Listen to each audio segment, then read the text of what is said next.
And this critical moment of our nation's history, it's essential that there is an educator serving as Secretary of Education. I want to make that clear again. An educator, someone who's taught in the classroom, comes out of the classroom. Today, I'm pleased to announce that such a nominee we have, Dr. Miguel Cardona. Like other cabinet nominees and appointees, he's brilliant, he's qualified, and he's tested. And he's going to join the Biden-Harris cabinet, and it's going to be a historic cabinet. Already, there are more people of color in this cabinet than any cabinet in the history of the United States. There are more women than ever. First openly gay cabinet member. It's a cabinet that looks like America. It taps into the best of America.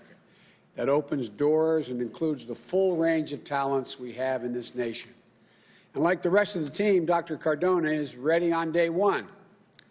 Vice President-elect Harris and I, we were going through you're on this side, I apologize.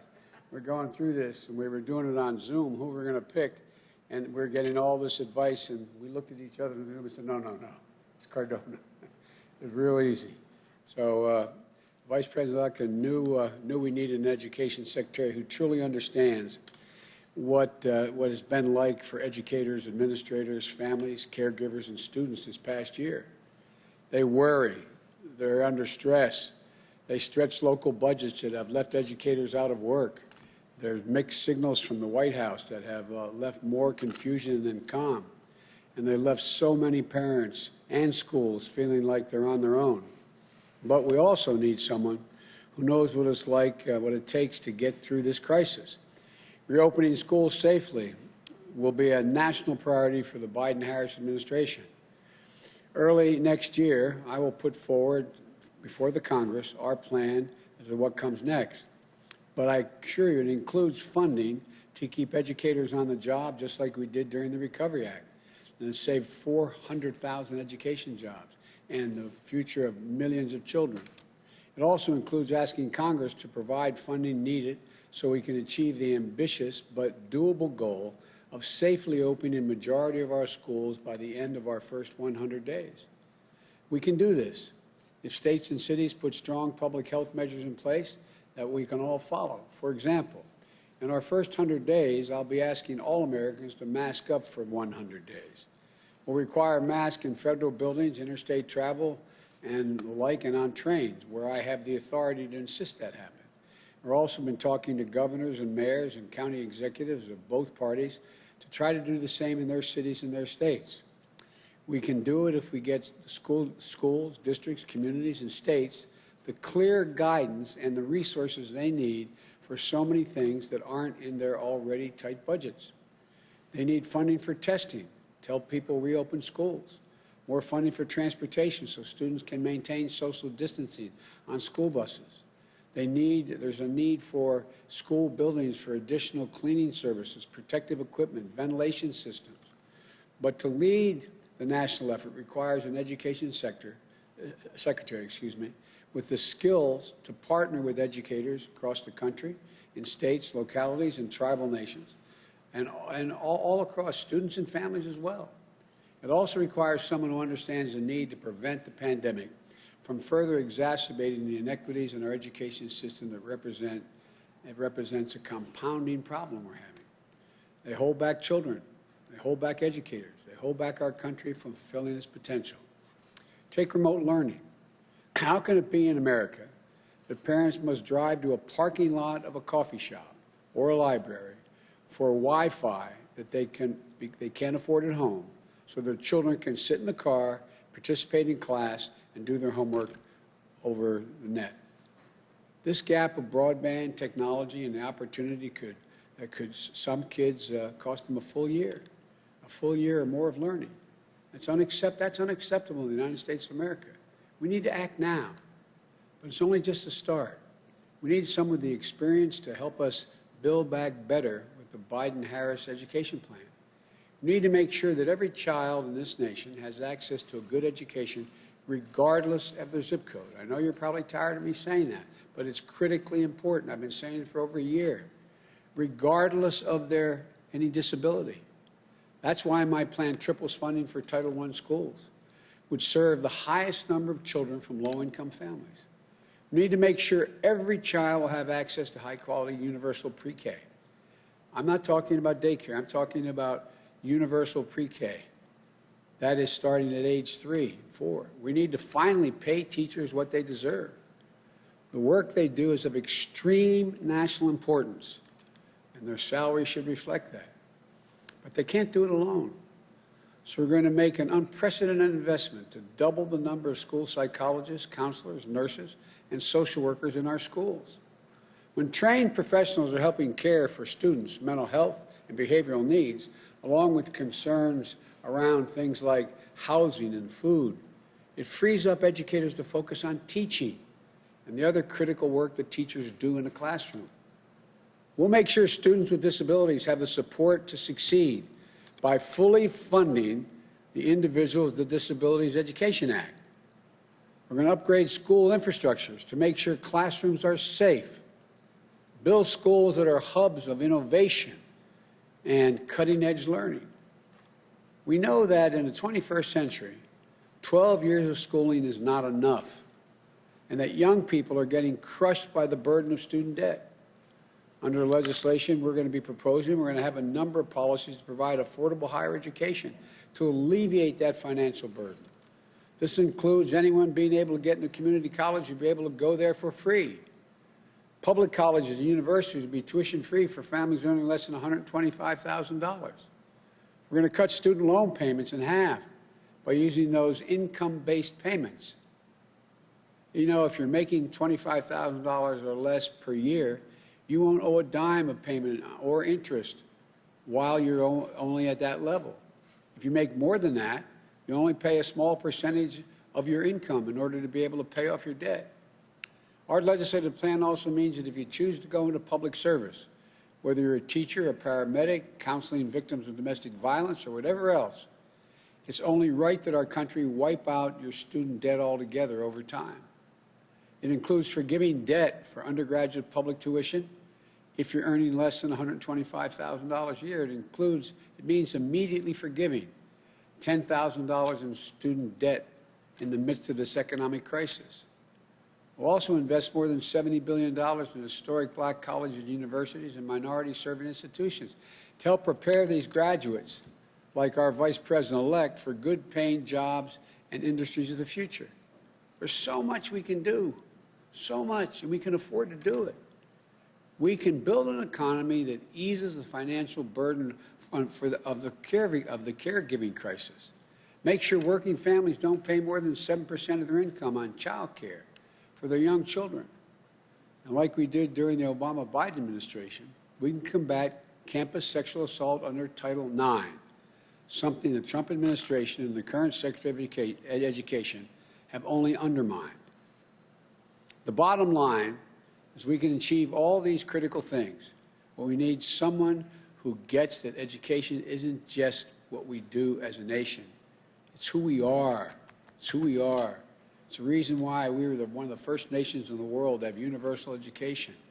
It was the reason why we got propelled in the 20th century to begin to lead the world economically. And that person who understands this, I'm proud to announce, is former Secretary of Education, I'm talking about his existing job. Actually, it's not called education, but anyway, the Secretary of Education we nominate is Dr. Miguel Cardona, fourth grade public school teacher, the youngest principal in the state of Connecticut, first official Latino to serve as the Education Commissioner. I started to call him a Secretary of Education Commissioner. Dr. Cardona rose up the ranks to become an assistant superintendent in the same school district he attended as an English learner student, the same district where he was born in public housing. The son and grandson of parents and grandparents who moved from Puerto Rico in search of new opportunities. He made it a point of taking new teachers on tours of his district's neighborhoods, the wealthy blocks where students grew up with every resource they needed to get ahead, and the blocks where families were struggling to get by, where a new calculator or a nutritious breakfast weren't a given. He understands that the deep roots of inequity that exist as a source of our persistent opportunities gaps. He understands the transformative power that comes from investing in public education. In our conversations, Dr. Cardona talked about how public education was the great equalizer. It gave him a chance to reach the dream his parents and grandparents had for him, a place where a high school teacher inspired him to be an educator. Public education that helped Miguel become one of the first in his family to go to college, the first to earn a doctorate. And with that preparation and grounding, Dr. Cardona has brought his heart, his knowledge, and his passion for education to bear on behalf of the students across Connecticut. And when that pandemic struck, he was ready. He helped secure more than 140,000 laptops, more than 40,000 internet connections for students who lacked them. Because of him, Connecticut became the first state in the nation to ensure that every single public school student was equipped to engage in remote learning regardless of family income. As the months passed, he followed health guidance and he got the funding and the resources to provide masks and plexiglass and testing so schools could reopen and operate safely. That's the vision, resolve, and initiative. They're all going to help us contain this pandemic and reopen our schools safely and build back better. And it's a standard of care that comes from having taught in a classroom. That comes from a hardworking family who found their way in America through public education. It comes from someone who knows from his core that our nation's children are the kite strings that lift our national ambitions aloft. He is a Secretary of Education for this moment. I thank him and his family for accepting this call to serve. We could not do this without them or him. To the career staff of the Department of Education, you'll have a fantastic and trusted leader who will help you carry out the department's mission with honor and integrity, the honor and integrity of an educator. And to the American people, to educators, families, caregivers, and students, help is on the way. I wish all of you a Merry Christmas and a happy holiday. May God bless you all and may God protect our troops. Now I'm going to turn you over to the next Secretary of Education, Dr. Miguel Cardona.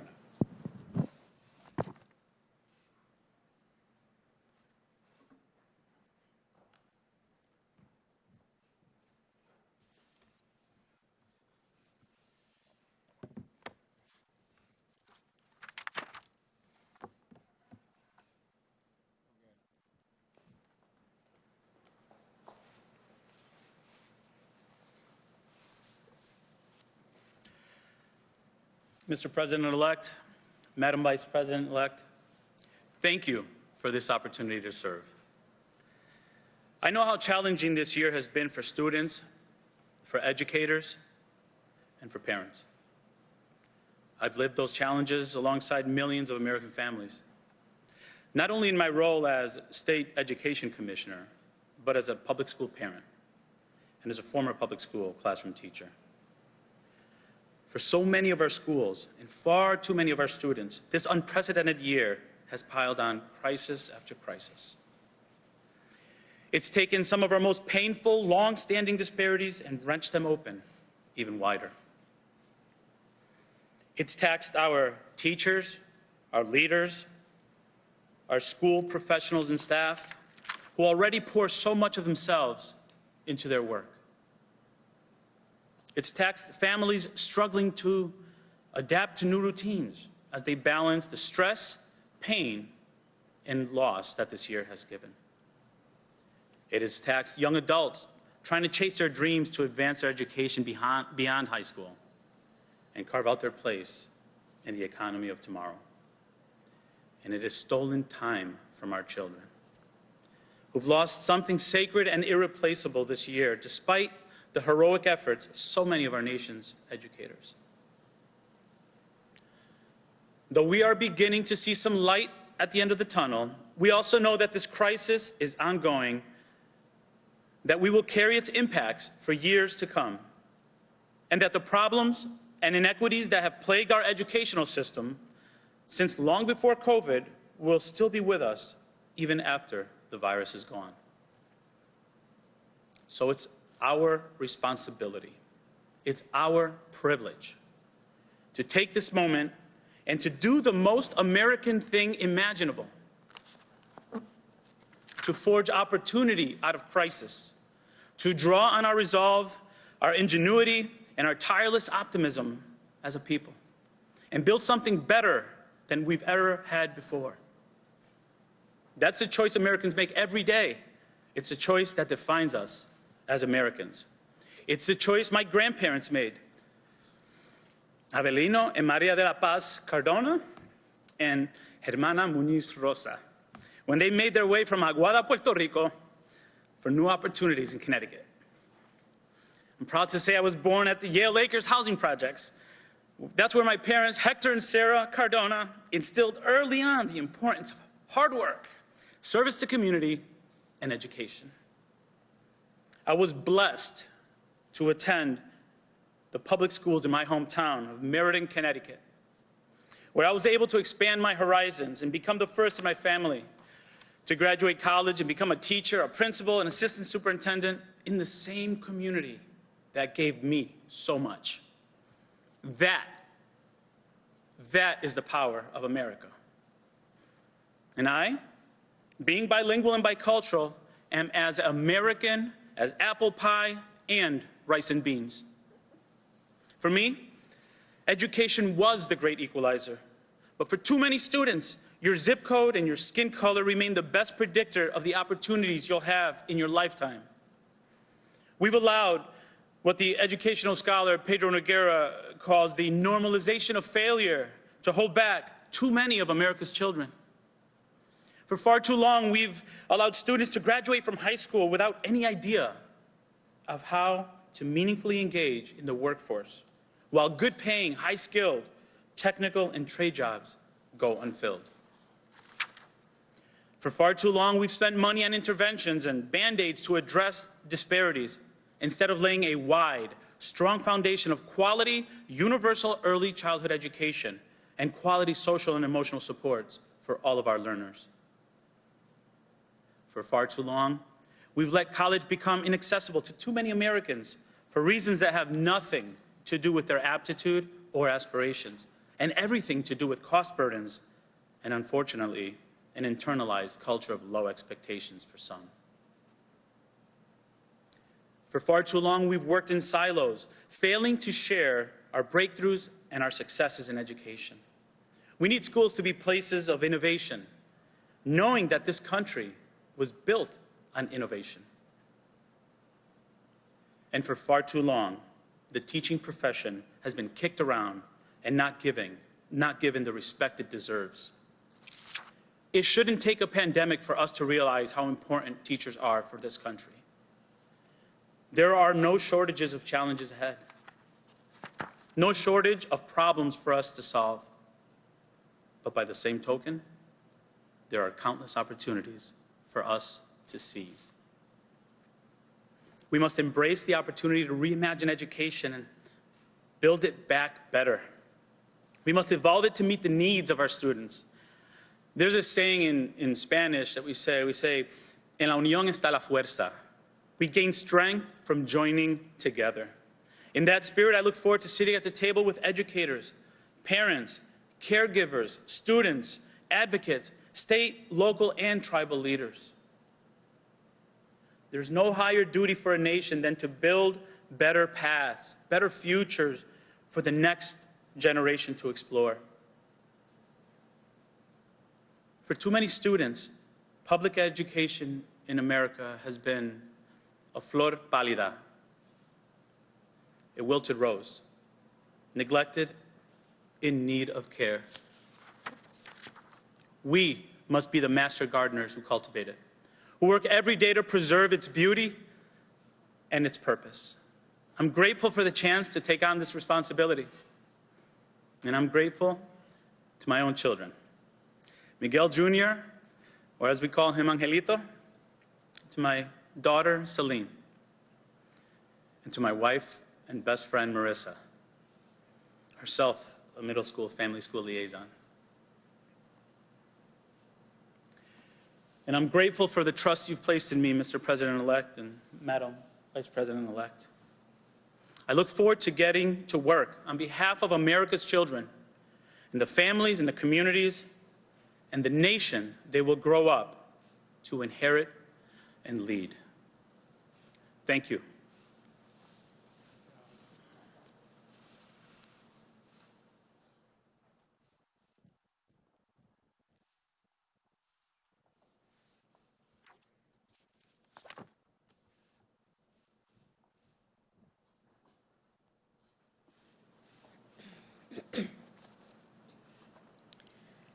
My first grade teacher, Mrs. Frances Wilson, God rest her soul, attended my law school graduation. She taught our first grade class with 2 teachers' aides and 22 students in the classroom. And she instilled in me a deep belief in the importance and significance of public education that I carry with me to this day. If we are going to fulfill our country's promise, we must be dedicated to a strong public education system.